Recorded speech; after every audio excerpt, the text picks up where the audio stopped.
I'm not going to talk about basketball. Nothing's happened with our team in the last 6 hours. We're going to start the same way tonight. Any basketball questions don't matter.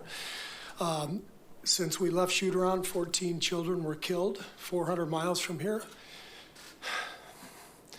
and a teacher. And in the last 10 days, we've had elderly black people killed in a supermarket in Buffalo. We've had Asian churchgoers killed in Southern California, and now we have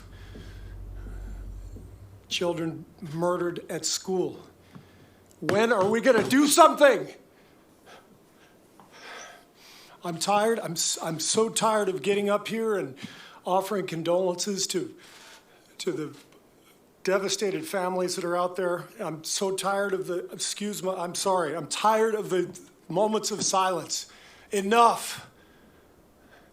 There's 50 senators right now who refuse to vote on H.R. 8, which is a background check rule that the House passed a couple of years ago. It's been sitting there for 2 years. And there's a reason they won't vote on it, to hold on to power. So I ask you, Mitch McConnell, I ask all of you senators who refuse to do anything about the violence and school shootings and supermarket shootings, I ask you, are you going to put your own desire for power ahead of the lives of our children and our elderly and our churchgoers? Because that's what it looks like. It's what we do every week. So I'm fed up. I've had enough. We're going to play the game tonight, but I want every person here, every person listening to this to think about your own child or grandchild or mother or father or sister, brother. How would you feel if this happened to you today? We can't get numb to this. We can't sit here and just read about it and go, well, let's have a moment of silence. Yeah, go Dubs, you know. Come on, Mavs, let's go.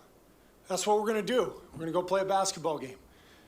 And 50 senators in Washington are going to hold us hostage. Do you realize that 90% of Americans, regardless of political party, want background check, universal background check? 90% of us, we are being held hostage by 50 senators in Washington who refuse to even put it to a vote, despite what we, the American people, want. They won't vote on it because they want to hold on to their own power. It's pathetic. I've had enough.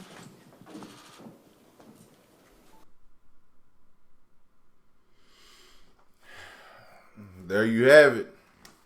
Man walked off stage, had enough. I mean, there's no need to go back to it. There's no need to go back into it, man. We've did this thousands of times, man. I said this in my video earlier, like these, out of my own words, my own thoughts. It's like they don't want to give up the power. They have that. And they want their own, they have their own agendas, each one of them individually. And then collectively, they get together to do things collectively to stay in power.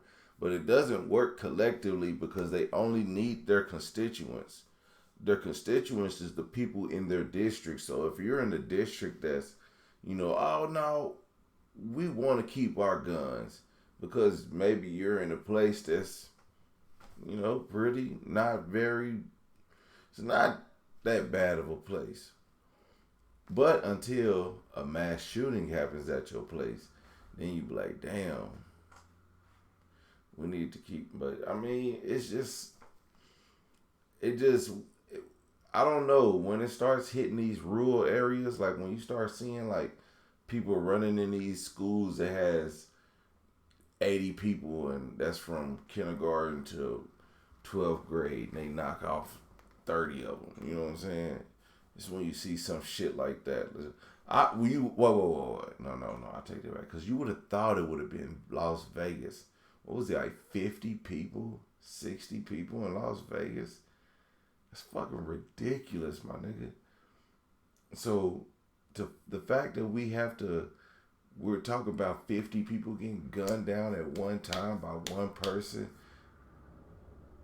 by all guns that he can buy online or buy like on in gun expos.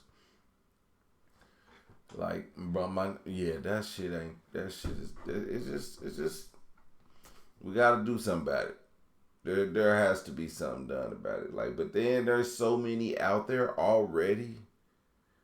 The black market for it will go up. But what will they start doing with these people? Will they be giving them, federal people? Then hold on. See, if they start targeting people that with high power firearms, that means, even if you're just a gangbanger, you gangbanger, whatever, or you a regular person and you got a high power firearm. See, the people that take care of their shit, you don't want to lose your gun. But that's the biggest issue. Is how do you determine who deserves one and who don't deserve one? We don't know. We don't know, man. We just have to keep on pushing, man. Keep on pushing, keep on looking forward, cause man, it's just inevitable, big dog. It's inevitable. Let's see what we got. That was pretty powerful from Steve Kerr. That was pretty powerful. I ain't gonna lie. So let's see what we got. I'm gonna get this bigger for y'all.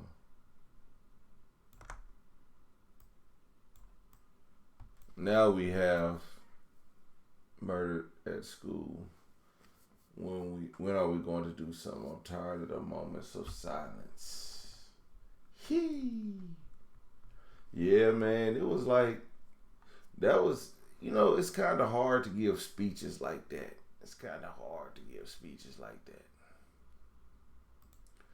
Now, what we have here is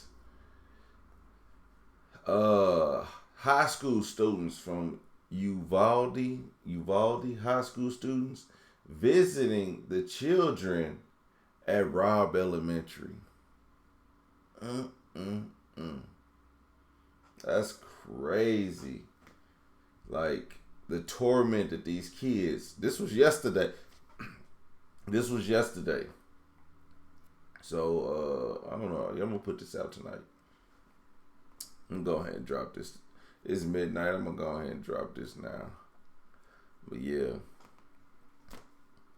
It's a damn shame. Well, no, this might come out later. You're going to see this later today. You're going to see this later in the day. But yeah, it's a shame, man, with having these kids. Let's listen to the spirit of some of these kids so we can soak in some of the spirit. My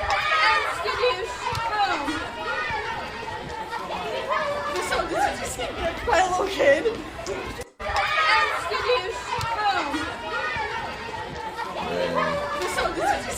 My little kid.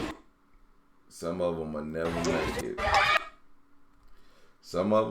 make it. Well, anyway, and I wonder where that 18-year-old. We got to get more information. I heard that the 18-year-old, his mom worked at the school.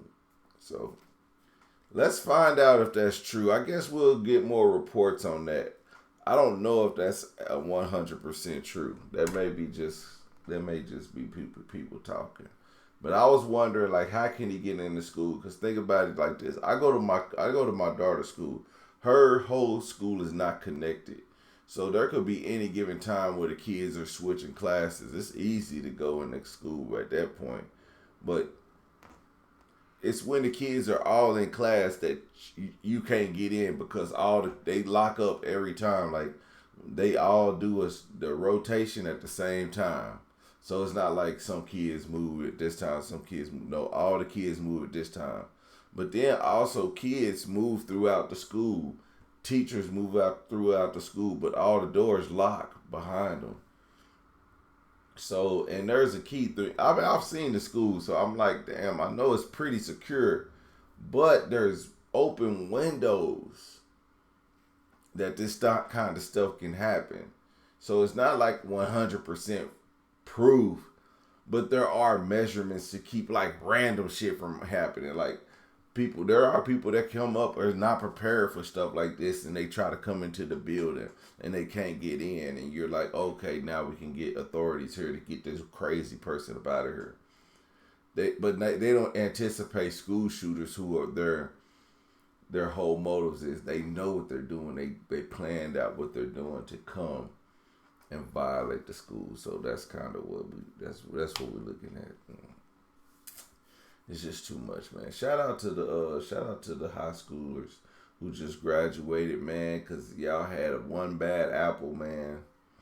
Or he might have not made it. That's probably why he was so salty. That is why he was so salty, because he might have been probably supposed to graduate this year, and y'all went up to visit them, and he felt bad. Man, I would too, man. So, shout out to y'all, everyday people, man. Thank you guys for watching. Make sure you guys like, comment, and subscribe, and I'll holler at you later. Peace.